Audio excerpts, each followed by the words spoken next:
ओं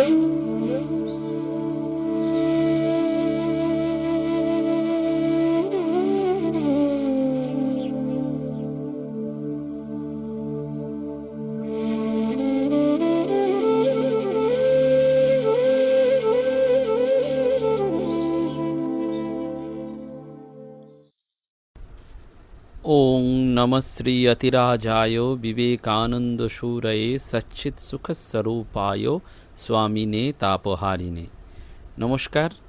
শ্রী শ্রী ঠাকুর, শ্রী শ্রী মা এবং স্বামীজি মহারাজের রাতুল চরণে ভুলুণ্ঠিত প্রণাম জানিয়ে সৎকথায় শুভচিন্তন এই ধারাবাহিক অনুধ্যানে আমরা আপনাদের সকলকে স্বাগত জানাই, কৃতজ্ঞতা জানাই। শুরুতেই আপনাদের কাছে নিবেদন করি যে আত্মবিকাশ এবং বিবেকানন্দ অনুধ্যান কেন্দ্রের মাধ্যমে আমরা 3টি অপূর্ব, অভিনব, অনবদ্য সেবা পূজা সম্পাদন করতে পেরেছি। গত পয়লা বৈশাখের আগের দিন আমরা বস্তি এলাকায় গিয়ে ছোট ছোট ছেলে মেয়েদের মধ্যে নববর্ষের উপহার এবং খাদ্য সামগ্রী সেবা পূজা অর্পণ করেছি। শুভ অক্ষয় তৃতীয়ার দিন 90 জন সন্ন্যাসিনী মায়েদের চরণে আমরা নিত্য প্রয়োজনীয় দ্রব্য অর্পণ করেছি। আর বুদ্ধ পূর্ণিমার পুণ্যদিনে আমরা বৌদ্ধ বিহারে গিয়ে বৌদ্ধ সন্ন্যাসীদের জন্য প্রয়োজনীয় যে সামগ্রী সেটি সেবা পূজারূপে, অর্ঘ্যরূপে নিবেদন করতে পেরেছি। এই সমস্ত কর্মকাণ্ডে আপনাদের সহযোগিতা একান্ত প্রয়োজনীয়। আপনাদের সহযোগিতা ছাড়া আমরা এক পাও এগোতে পারতাম না। আপনারা সবাই এগিয়ে এসেছেন, এইটি আমাদের আনন্দ দিয়েছে। এবং সমস্ত সন্ন্যাসিনীরা, বৌদ্ধ সন্ন্যাসীরা সমবেতভাবে আপনাদের সকলের উদ্দেশ্যে আশীর্বাদ এবং মঙ্গল প্রার্থনা জানিয়েছেন।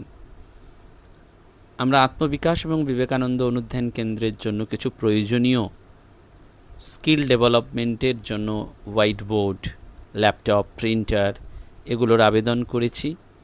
আপনাদের মধ্যে যারা সহৃদয় ব্যক্তি তারা ইতিমধ্যেই এগিয়ে আসছেন, এটি আমাদের কাছে একটি ভালো লাগার এবং এগিয়ে নিয়ে যাওয়ার অনুপ্রেরণা দিচ্ছে। আরও যদি আপনারা কেউ এগিয়ে আসেন তাহলে আমাদের আরও কিছু প্রয়োজনীয় দরকারি স্কিল ডেভেলপমেন্টের জন্য মেয়েদের এগিয়ে নিয়ে যাওয়ার জন্য দরকার, সেটি আমরা উপকৃত হব। এবং আত্মবিকাশ ও বিবেকানন্দ অনুধ্যান কেন্দ্রের মেয়েদের নিয়ে আমরা মূল্যবোধের যে বিবেকানন্দ অনুশীলন শুরু করেছি তার অঙ্গ হিসাবে গত 3রা মে রবিবার স্বামী বিবেকানন্দের পৈতৃক আবাস এবং সাংস্কৃতিক কেন্দ্র তাদের ঘুরিয়ে দেখানো হয়েছে, মিউজিয়ামটি। স্বামীজিকে জানতে গেলে স্বামীজির জন্মস্থান ভালো করে দেখা দরকার, সেখানের মিউজিয়ামটি দেখা দরকার, তবেই তাদের মধ্যে মূল্যবোধ এবং সংস্কৃতির ধারাটি এগিয়ে আসবে, এটি আমরা বিশ্বাস করি। আপনারা প্রেমপাথার ইউটিউব চ্যানেলটি সাবস্ক্রাইব করলেই দেখতে পাবেন এই অনবদ্য সমস্ত কর্মসূচি। আপনাদের আরেকটি আনন্দের খবর জানিয়ে রাখা যে আগামী 26শে জুলাই রবিবার বেলুড় মঠের পবিত্র প্রাঙ্গণে অভেদানন্দ কনভেনশন সেন্টারে প্রাণারাম বাংলা ইউটিউব চ্যানেল আয়োজন করতে চলেছে ভক্ত সম্মেলন। অনবদ্য এই ভক্ত সম্মেলনে বিদগ্ধ সন্ন্যাসী মহারাজদের বক্তব্য, সঙ্গীত যেমন থাকবে তেমনি গৃহস্থ বক্তাদেরও বক্তব্য সেখানে নিবেদিত হবে প্রভুর কাছে। তাই শরণাগত ভক্তরা মাত্র 300 টাকার বিনিময়ে এই প্রবেশপত্র অতি দ্রুত সংগ্রহ করে নিন, কারণ অভেদানন্দ কনভেনশন সেন্টারটি দেখতে পাওয়া একটি বড় সুযোগ এবং সাধু সঙ্গ বেলুড় মঠের পুণ্যভূমিতে এই ভক্ত সম্মেলন একটি অনবদ্য মাত্রা দেবে। অবশ্যই আপনারা সংগ্রহ করুন পবিত্র কুমার সুর মহাশয়ের সাথে যোগাযোগ করে প্রবেশপত্র আগামী 26শে জুলাই 2026 রবিবার। আমরা আজকে সৎকথায় শুভ চিন্তন এই অনুধ্যানে সেই মহান কর্মযোগী সন্ন্যাসীর কথা স্মরণ করব, যে সন্ন্যাসীকে যুবক বয়সে তার পূর্বাশ্রমে স্বামী বিবেকানন্দের শেষ সন্ন্যাসী শিষ্য পূজনীয় অচলানন্দজি মহারাজ কেদার বাবা বলেছিলেন, অনেক জন্ম তো হলো, এবার এ জন্মে স্বামীজির কাজের জন্য জীবন দাও। প্রবীণ সেই সন্ন্যাসীর আকস্মিক আরতি হৃদয়ের যুবকে প্রবেশ করেছিল, আর আধ্যাত্মিক জীবনের প্রতি তার আগ্রহ ভেতরে গড়ে উঠেছিল, সেটি যেন উদ্দীপ্ত হলো। সেই তরুণ যুবক পরবর্তীকালে রামকৃষ্ণ সংঘের পঞ্চদশ সংঘাধ্যক্ষ শ্রীমৎ স্বামী আত্মস্থানন্দজি মহারাজ। সত্যি সত্যি জীবন গঠন করতে গেলে উদ্দীপনা যেমন দরকার, প্রেরণা দরকার। আমরা এমন মানুষকে চোখের সামনে দেখতে চাই যার জীবন দেখে অন্যরা অনুপ্রাণিত হতে পারে, এই জাগপ্রদীপের মতন। পূজনীয় স্বামী আত্মস্থানন্দজি মহারাজের পূর্বাশ্রমের নাম ছিল শ্রী সত্যকৃষ্ণ ভট্টাচার্য। তার জন্ম হয়েছিল আজকের বাংলাদেশের ঢাকার কাছে সাবাজপুরে তার মামার বাড়িতে। দিনটি ছিল বুদ্ধ পূর্ণিমার পুণ্যতিথি 1919-এর 21শে মে। বাবা ছিলেন বাংলাদেশের দিনাজপুরের রাজার সভা পণ্ডিত শ্রী রামনারায়ণ ভট্টাচার্য তর্কতীর্থ। ভাগবত পণ্ডিত হিসেবে তার খ্যাতি ছিল এবং বাবা এই রামনারায়ণ ছিলেন চৈতন্যদেবের পার্ষদ গদাধর পণ্ডিতের বংশধর, আর মা ছিলেন শান্তিপুরের বিখ্যাত বৈষ্ণব সাধক অদ্বৈত আচার্য বংশের মেয়ে তথা বিজয়কৃষ্ণ গোস্বামীর ভাইজি। পূজনীয় মহারাজের পরিবার থেকে মনীন্দ্রকৃষ্ণ আত্মসন্ন্যাস নিয়েছিলেন, নাম হয়েছিল কালীকৃষ্ণানন্দজি। এক বোন সারদা মঠের সন্ন্যাসিনী হয়েছিলেন, তার নাম প্রব্রাজিকা অচ্যুত প্রাণা। আর এক ভাই সৌরীন্দ্রকৃষ্ণ রামকৃষ্ণ সংঘের সন্ন্যাসী হয়েছিলেন, তার নাম ছিল স্বামী গোপেশানন্দজি। আর মহারাজ ছিলেন সবার বড়, তার পরের ভাই জ্যোতিকৃষ্ণ, তিনি পরে স্বামী যুক্তানন্দ হয়েছিলেন এবং মূল্যবোধের প্রসার এবং প্রচারে স্বামী যুক্তানন্দজির জীবন ছিল এক নিবেদিত প্রাণ।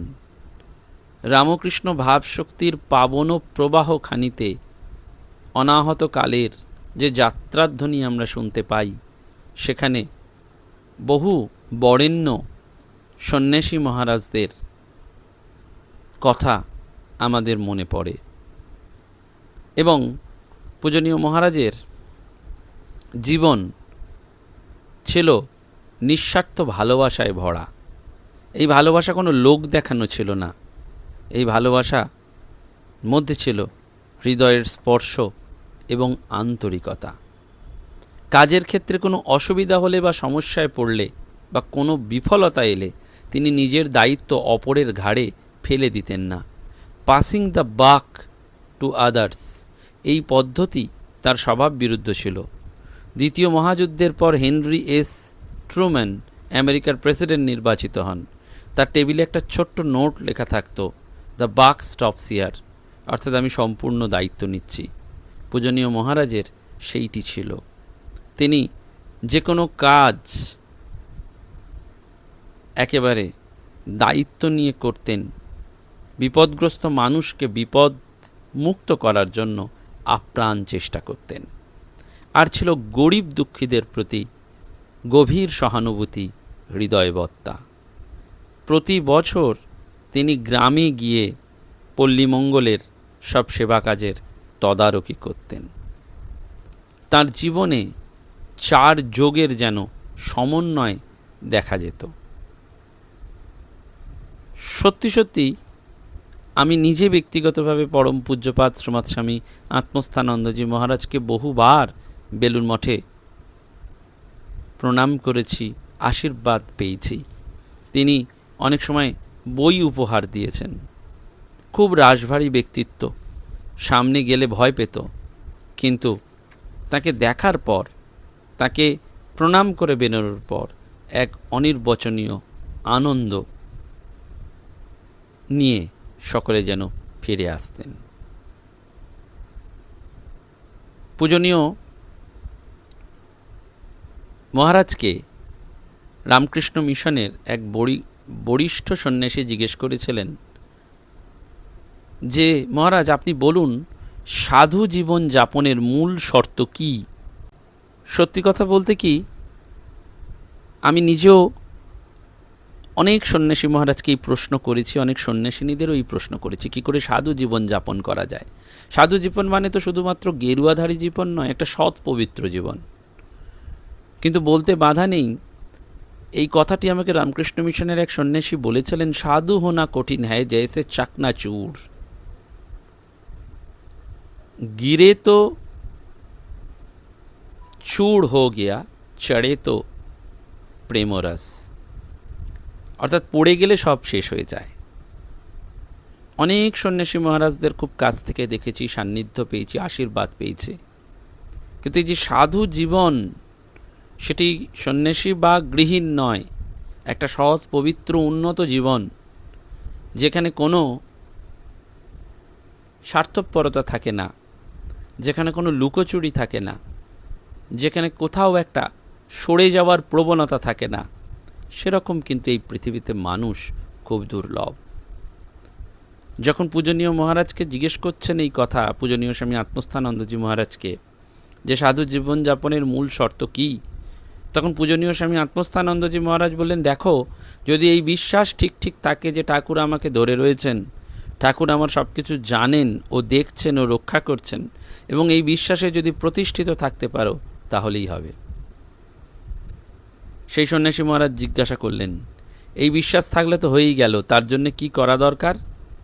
পূজনীয় মহারাজ তখন বললেন, তার জন্য নিয়মিত জপ ধ্যান, বিশেষত আপদে বিপদে প্রলোভনে জপ করাটাই সর্বাপেক্ষা কার্যকরী হয়। তাছাড়া বিচার করা দরকার। কারোর দৈহিক রূপ সৌন্দর্য আমাকে ভোলাতে পারবে না, কারণ ঠাকুরের রূপের কাছে ওই সমস্ত রূপ তুচ্ছ। টাকা কত আসে কত যায়, সে নিয়ে কি হবে? প্রতিষ্ঠা লাভ, সে তো ঠাকুরেরই কারণে। তাছাড়া প্রতিষ্ঠা নিয়ে কি হবে, এই বিচার করা খুব দরকার। তারপর নিজের জীবনের উদাহরণ দিয়ে বললেন, দেখো, আমরা যখন সংঘের কোনো উচ্চ পদে অধিষ্ঠিত থাকি, কোনো কারণে যদি সে পদ চলে যায়, তাহলে মনে স্বভাবতই কষ্ট হয়। সে কষ্ট কাটিয়ে ওঠার প্রধান উপায় বিচার করা। বিচার করতে হয়, কোন উচ্চ পদে থাকব, এই উদ্দেশ্য নিয়ে তো সংঘে যোগদান করিনি ও সাধু হইনি, সাধু হয়েছি ঠাকুরকে পাবো বলে। এটি সত্যি সত্যি, এই যে ঠাকুরকে পাবো, সন্ন্যাসী গৃহী সকলের একটাই উদ্দেশ্য, ভগবানকে পেতে হবে। এই ভগবান লাভ মনুষ্য জীবনের উদ্দেশ্য, ঠাকুর বারবার সেটি বলেছেন। সেই ভগবানটি লাভের আমাদের জন্য চেষ্টা। পূজনীয় মহারাজ ছিলেন অত্যন্ত স্নেহপরায়ণ।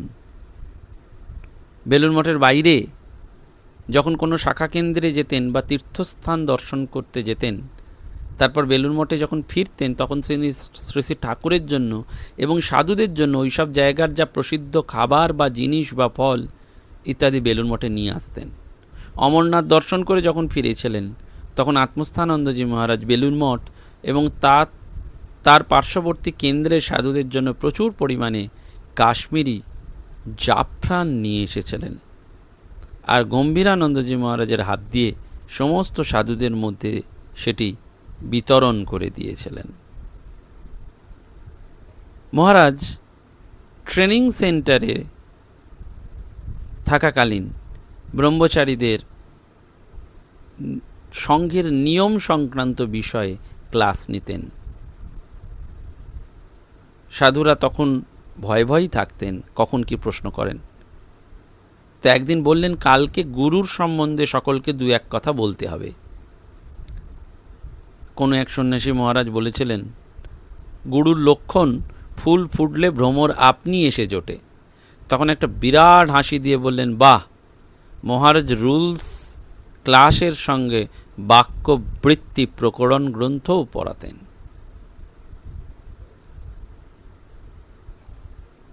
বেলুড় মঠে যখন গম্ভীরানন্দজি মহারাজ বেড়াতেন, তখন আত্মস্থানন্দজি মহারাজ প্রণাম করতে আসতেন এবং চেয়ারে বসলে সব মঠ মিশনের বিভিন্ন সমস্যা নিয়ে আলোচনা করতেন। তো একদিন আত্মস্থানন্দজি মহারাজ বলছেন, এত কিছু বললাম, আপনি কিছু বলুন। তখন গম্ভীরানন্দজি মহারাজ বললেন, যত কিছু সমস্যা সব তোমার, আমি তো সেই এক ব্রহ্মের চিন্তা করি। এইটি দেখুন, এই কত উচ্চকোটির সন্ন্যাসী, তিনিও এটি বলছেন যে এই জাগতিক সমস্যা সব তোমার, আমার ক্ষেত্রে সেই এক, সেটি হচ্ছে ব্রহ্ম চিন্তা করা।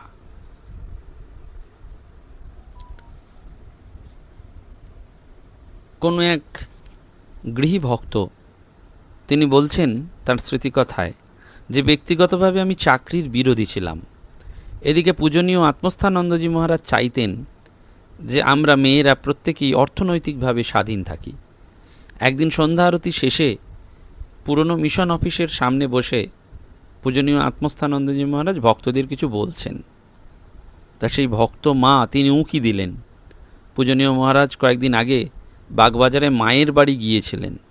সেখানে ভক্ত সমাগম বেশি হওয়ায় বাধ্য হয়ে অধ্যক্ষ মহারাজ প্রসাদের জন্য কুপন ধার্য করেছেন। মহারাজের সারা রাত্রি ঘুম আসেনি।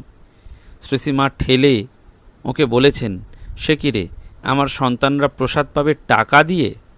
পরের দিন সকালেই মহারাজ মায়ের বাড়ির অধ্যক্ষ মহারাজকে বলছেন, এই নিয়ম তুলে দাও। এবং এই প্রসঙ্গে বললেন, তোমরা যদি আমাকে সাহায্য না করো তাহলে আমি কাদের কাছে যাব? আমি তো ভক্তদের দিকেই তাকিয়ে আছি। বলে ওই ভক্ত মায়ের দিকে তাকালেন যিনি চাকরির বিরোধী ছিলেন। তার দিকে চোখ তাকিয়েই বললেন, এর মধ্যে আবার কেউ কেউ বলে আমি চাকরি করব না, তবে কি আমি চাকরি করতে যাব? শুনেই সেই ভক্ত মায়ের মনটি খারাপ হয়ে গেল। তিনি একটা প্রাইভেট স্কুলের চাকরিতে যোগ দিলেন এবং মহারাজই শ্রী শ্রী ঠাকুরের জন্মতিথিতে পিয়ারলেসের কর্মকর্তা সুনীলকান্তি রায় মহাশয়কে বলে সেই চাকরির ব্যবস্থা করে দিলেন। পূজনীয় মহারাজের আদেশ অনুসারে স্কুল ছেড়ে তিনি পিয়ারলেসেই যোগ দিলেন। তখন উনি বললেন, চাকরির ব্যাপারে আর কিছু বলবো না, যা অসুবিধে হবে তোমাকেই বলতে হবে। আর দ্বিতীয়ত, দেখো অনেকেরই অর্থ থাকে, কিন্তু সুনীল ও শিখার মতন কেউ ঠাকুর ও মায়ের জন্য এমনভাবে ভাবে না। ওরা সাধারণ ভক্ত নয়, ওদের সেভাবেই মর্যাদা দেবে। একদিন বুদ্ধ পূর্ণিমার দিন গেছেন সেই ভক্ত মা মঠে। সেদিন মহারাজের জন্মদিন। মহারাজকে প্রণাম করেই সেই ভক্ত মা হ্যাপি বার্থডে মহারাজ বললেন। মহারাজ সঙ্গে সঙ্গে গম্ভীর গলায় বললেন, সাধুকে হ্যাপি বার্থডে বলতে হয়? জানো না সাধুর জন্ম মৃত্যু নেই? তিনি তখন করজোরে বললেন, মহারাজ ভুল হয়ে গেছে, আর কখনো বলবো না। সঙ্গে সঙ্গে উনি শিশুর মতন হয়ে গেলেন। বললেন, তাই তো, তুমি আমাকে উইশ করলে আর আমি তোমাকে বকলাম। সেই ভক্ত মা বলছেন, এ যেন জীবনের একটা শিক্ষা হয়ে গেল। অর্থাৎ এই সমস্ত উচ্চকোটির সন্ন্যাসীরা মুহূর্তের মধ্যেই এই ভুলকে ক্ষমা করে দেওয়ার ভাব নিয়ে শিশুর সারল্যে এগিয়ে যান। কোমল কঠোরে গড়া এদের জীবন। এদের জীবন যত আমরা দেখি, যত আমরা ভাবি, যত আমরা অনুধ্যান করি, তত আমাদের জীবনটি অন্যভাবে জারিত হয়। মহারাজ সত্যি সত্যি এমন কর্মযোগী ছিলেন যেখানে তার সেবা, সাধ্যায়, সাধনা সব কিছু মিলেমিশে একাকার হয়ে গিয়েছিল। আর ছিল মহারাজের অন্তর্যামিত্ব গুণ। একদিন প্রণামের ঘরের বাইরে দাঁড়িয়ে জুতো খুলতে খুলতে কোনো ভক্ত ট্যুরের লিস্ট দেখছেন মহারাজের। ঘর থেকে বেরিয়ে এলো, ভেসে এলো ওর গলা। উনি সেবক মহারাজকে আমার নাম করে বলছেন, ছেলেটা কেমন আছে রে, কতদিন আসেনি, ওর কোনো খবর জানিস? সেবক মহারাজ না বলে দরজার সামনে এসে দেখি বললেন, এ কি রে, ম্যাজিক হয়ে গেল নাকি? প্রখর অন্তর্দৃষ্টির দরুন তিনি ভক্তদের দেখেই বুঝে যেতেন কার কোনটায় অসুবিধে, সে কি বলতে চাচ্ছে। তাই আদর আবদারে তিনি ভালোবাসার মানুষ হয়েছিলেন। সবাই তার কাছে সেই আবদার করত। আর তিনি জপ ধ্যানের যে শক্তি, তার তপস্যার যে শক্তি, আধ্যাত্মিক জমজমাটের যে শক্তি, সেটি তিনি যেন বিলিয়ে দিয়েছেন। তাই আপাত কঠিন শৃঙ্খলা পরায়ণ গুরুগম্ভীর রসিক কর্মবীর এই মহাপুরুষই হয়েছেন অগণিত মানুষের জীবন পথের কাণ্ডারি। মহারাজকে শতকোটি প্রণাম। তিনি আমাদের সকলের পথের দিশারি। নমস্কার, ধন্যবাদ। প্রাণারাম প্রাণারাম প্রাণারাম প্রাণারাম প্রাণারাম প্রাণারাম। কি যেন লুকানো নামে তাই মিষ্ট এত তব নাম প্রাণারাম প্রাণারাম।